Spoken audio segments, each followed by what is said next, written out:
से बता रहा हूँ, पहले बेटी लड़ाओ, बाद में बेटी पढ़ाओ, और फिर तो बेटियां किसी को बचाने की जरूरत नहीं पड़ेगी। ये नारा हट ही जाएगा। लड़ाओ बेटियां, बचाओ बेटियां। महिलाओं को मानसिक तौर पे डैमेज करने के लिए हम बोलते हैं वो अबला है, ये है, वो अबला कोई भी नहीं है। जो एक मर्द को जन्म दे रही है, जो एक मर्द जैसी मानसिकता को जन्म दे रही है, वो महिला अबला कैसे हो सकती है? जो सारे दिन इनके विरोध में खड़े होते हैं कि भैया रोहिंग्याओं को भगाओ, रोहिंग्याओं को भगाओ, उनकी सुनी नहीं रहे। 5 करोड़ लोग रोज प्रोटेस्ट करते हैं पूरे भारत के अलग अलग राज्यों में। ये फ्री की जलेबी बांटने से अच्छा है बेटियों को सुरक्षा के लिए कम से कम 1 घंटे की क्लास मुफ्त दी जाए, जब जाकर बात बनेगी। और फिर बेटियों को किसी के आगे ये रोज कैंडल मार्च निकालना, कैंडल मार्च से कुछ नहीं होता भाई। कैंडल मार्च से कोई न्याय नहीं मिलता। अगर कैंडल मार्च से न्याय मिलता ना तो निर्भया के बाद दोबारा ये हत्याकांड नहीं होता।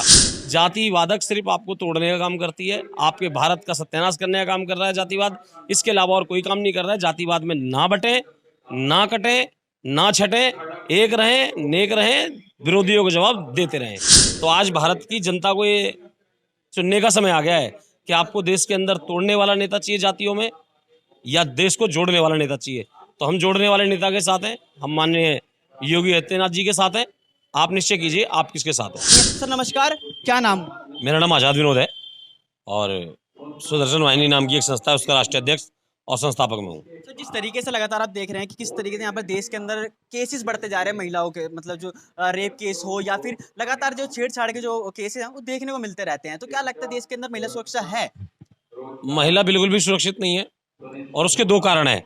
हमारे देश की जो सरकारें हैं, चाहे किसी भी पार्टी की हो, वो ये फ्री बिजली, फ्री पानी, ये फलानी चीज़ें जो जितनी भी हैं ये निकाल रही हैं। लेकिन आपने आज तक कभी कहीं पर सुना है कि इजराइल की किसी महिला के साथ, चलो इजराइल में छोड़ दो, किसी भी देश में वो जा रही है उसके साथ बदतमीजी हुई है और उसको रिप्लाई ना मिला हो?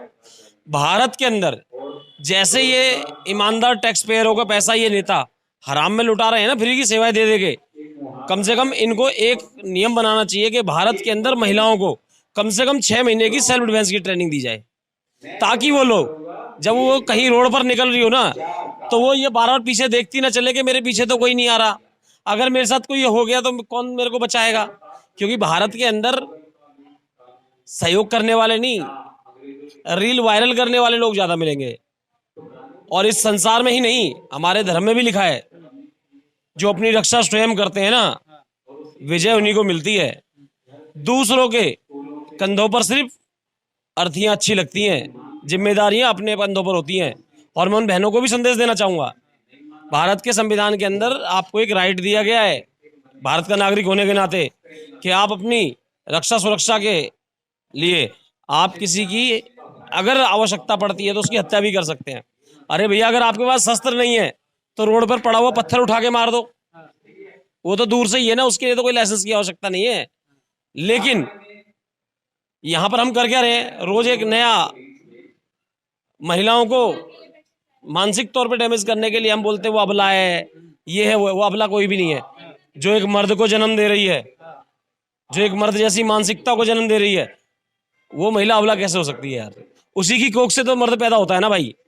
तो मेरा उन सभी बहनों से हाथ जोड़कर निवेदन है, आप मर्दों को जन्म दे रही हो, आप अबला हो ही नहीं सकती। इसलिए सबसे पहले आप अपने आप को ये समझिए कि आप खुद अपनी रक्षा करें, और अपनी सुरक्षा के लिए कम से कम अपने बच्चों को जो भी ट्यूशन पढ़ा रहे हैं 1 घंटा बढ़ाइए, 1 घंटा कम कीजिए, लेकिन आत्मरक्षा का 1 घंटे का जरूर सेशन रखिए कहीं ना कहीं पर, ताकि वो, और भारत के अंदर ना ये जितने भी नेता अभिनेता बोलते हैं बेटी बचाओ बेटी पढ़ाओ, बिल्कुल नहीं भाई। पहले बेटी लड़ाओ, फिर बेटी अपने आप बचेंगी, आपको बचाने की जरूरत नहीं पड़ेगी। मैं फिर दोबारा से बता रहा हूँ, पहले बेटी लड़ाओ, बाद में बेटी पढ़ाओ, और फिर तो बेटियां किसी को बचाने की जरूरत नहीं पड़ेगी। ये नारा हट ही जाएगा।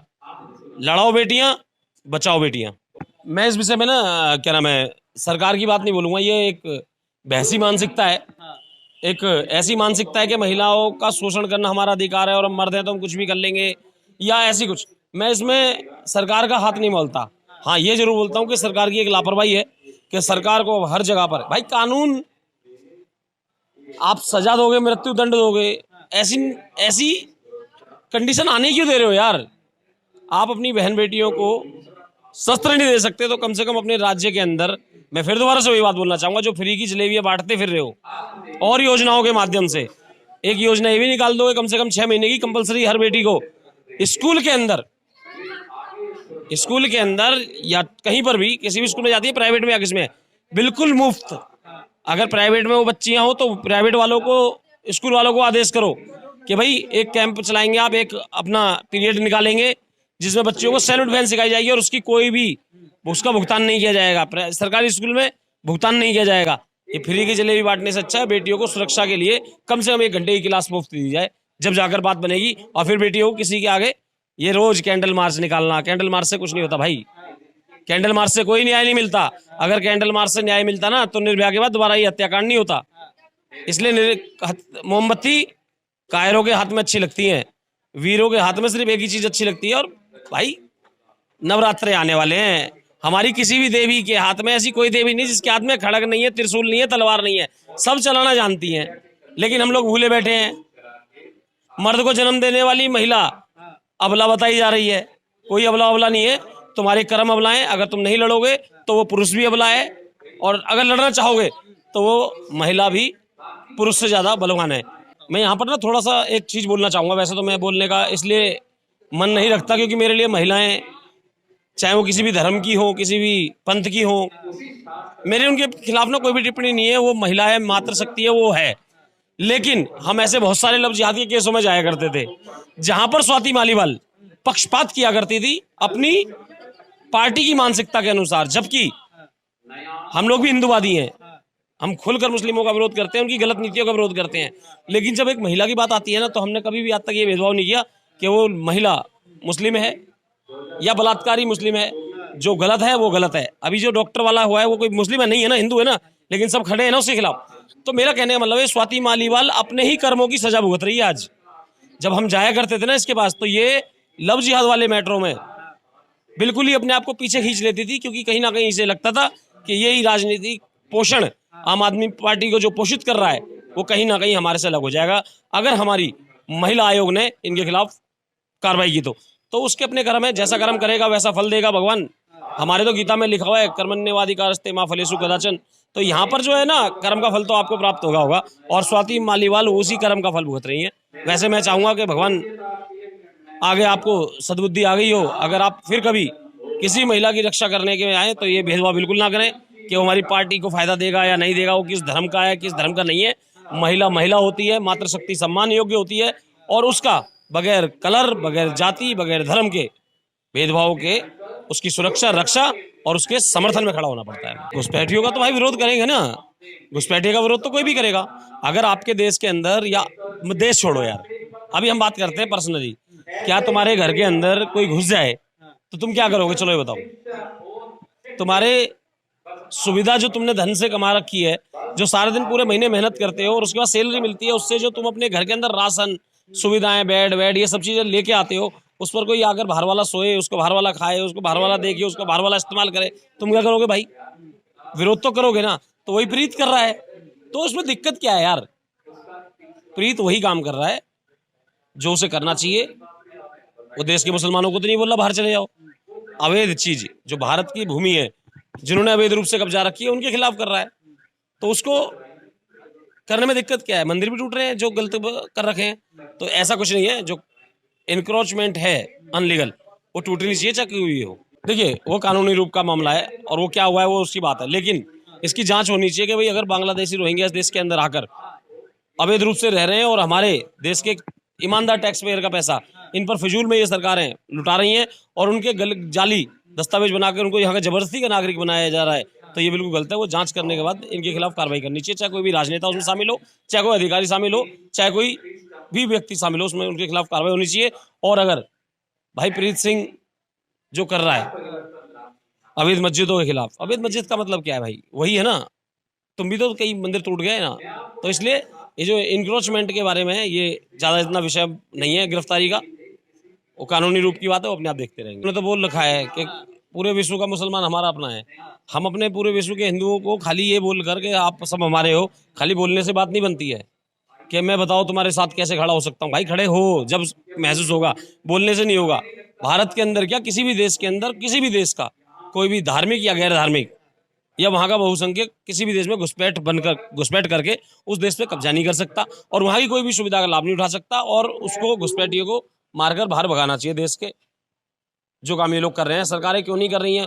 कानून लेके आ रही है, कानून सब चीज़ों के लिए आती हैं, अपने लिए सब सुविधा ले आती है कानून लेकर। कोई भी आप विधेयक पेश कर देते हैं, लेकिन उसको सख्ताई से लागू तो करो। जब आपने एनआरसी एनसीआर के अंदर लेके आए हो, एनआरसी लेके आए हो, आप सीए लेके आए हो या कोई भी कानून लेके आए हो, तो उसको लागू भी तो करो ना। कब तक कानून करें? भारत के अंदर 5 करोड़ अतिरिक्त देशभक्त लोग जो सारे दिन इनके विरोध में खड़े होते हैं कि भैया रोहिंग्याओं को भगाओ, रोहिंग्याओं को भगाओ, उनकी सुनी नहीं रहे। 5 करोड़ लोग रोज प्रोटेस्ट करते हैं पूरे पूरे भारत के अलग अलग राज्यों में, जो संगठन के लोग हैं। आप समझो ना इस चीज़ को। तो भैया मेरे जो घुसपैठी है ना, इनको निकालना तो पड़ेगा आपको, चाहे कैसे। उसी के जो योगी जी ने एक बयान दिया है, जहां आज राहुल गांधी जैसे लोग इस देश को जाति में बांटकर कहीं ना कहीं अपनी राजनीति कर रहे हैं, तो एक मटके महंत जो एक राज्य के मुखिया भी हैं, उन्होंने एक मैसेज दिया हिंदुओं के, भाई हिंदू एक हो जाओ, अगर आप लोग नहीं एक होगे तो कटोगे, नहीं तो एक हो जाओ। तो उसी के समर्थन में हम सभी जितने भी राष्ट्रवादी भाई हैं 11 सितंबर को सुबह 7 बजे मरघट वाले मंदिर से बाबा योगी आदित्यनाथ जी के समर्थन में एक यात्रा लेके जा रहे हैं, इसी वाले बयान पे जो उन्होंने हिंदुओं एक करने की गई है। तो आज भारत की जनता को ये चुनने का समय आ गया है कि आपको देश के अंदर तोड़ने वाला नेता चाहिए जातियों में, या देश को जोड़ने वाला नेता चाहिए। तो हम जोड़ने वाले नेता के साथ हैं, हम माननीय योगी आदित्यनाथ जी के साथ हैं। आप निश्चय कीजिए आप किसके साथ हो। अगर जातिवाद की राजनीति नहीं करिए तो जाओ ना, यहाँ पे अभी दिल्ली में ही कई कांड हो गए दलित बहनों के साथ, बच्चियों के साथ, तो वहाँ पर हिंदूवादी जाते हैं, जातिवादक कोई भी नहीं जाता। मात्र भारत के अंदर हिंदूवादी ही लोग ऐसे हैं जो कहीं पर भी जाते हैं, किसी भी जाति की महिला के साथ, भाई के साथ कुछ भी हो जाए तो हिंदूवादी खड़ा होता है। कोई भी जातिवादक, मैं खाली रावण की बात नहीं कर रहा, चाहे और किसी भी और भी कोई जाति के लोग होते हैं, वो खड़े नहीं होते भाई। जातिवादक सिर्फ आपको तोड़ने का काम करती है, आपके भारत का सत्यानाश करने का काम कर रहा है जातिवाद, इसके अलावा और कोई काम नहीं कर रहा है। जातिवाद में ना बटे, ना कटे, ना छटे, एक रहें, नेक रहें, विरोधियों को जवाब देते रहें। अपनी अपनी मानसिकता है। जय भीम का नारा लेकर जो लोग आगे चल रहे हैं, तो भीम भी हमारे हैं, अर्जुन भी हमारे हैं, कृष्ण भी हमारे हैं। तो पहले ये क्लियर करें कौन से भीम। अगर भीमराव अम्बेडकर का नाम लेकर ये चल रहे हैं, तो पहले मैं हर भाई को एक बात बोलना चाहूंगा, एक बार एक किताब पढ़ लें अम्बेडकर साहब की, भारत का विभाजन, ठीक है ना, वो किताब पढ़ें, आराम से पता चल जाएगा क्या कहा था। या तो आप अम्बेडकर को धोखा दे रहे हैं, या वो अपने आप को धोखा दे रहे हो। तो दोनों में से अगर भीमराव अम्बेडकर साहब की बात आप मानते हैं, तो एक बार पढ़िए ना बाबा साहब को ढंग से। उन्होंने तो कहा था कि भारत के अंदर से जब तक आखिरी मुसलमान वहां नहीं चला जाता, भारत का मुसलमान कभी देशभक्त हो ही नहीं सकता, उसकी ईमानदारी कभी भारत के प्रति हो ही नहीं सकती। तो वो चीज़ पढ़ी है, वो चीज़ पे आइए ना। ये सिर्फ और सिर्फ प्रॉफिटेबल जातिवाद नुकसान पहुंचाएगा राष्ट्र को भी, और कहीं ना कहीं इन लोगों को भी नुकसान पहुंचाएगा। आप देख लेना।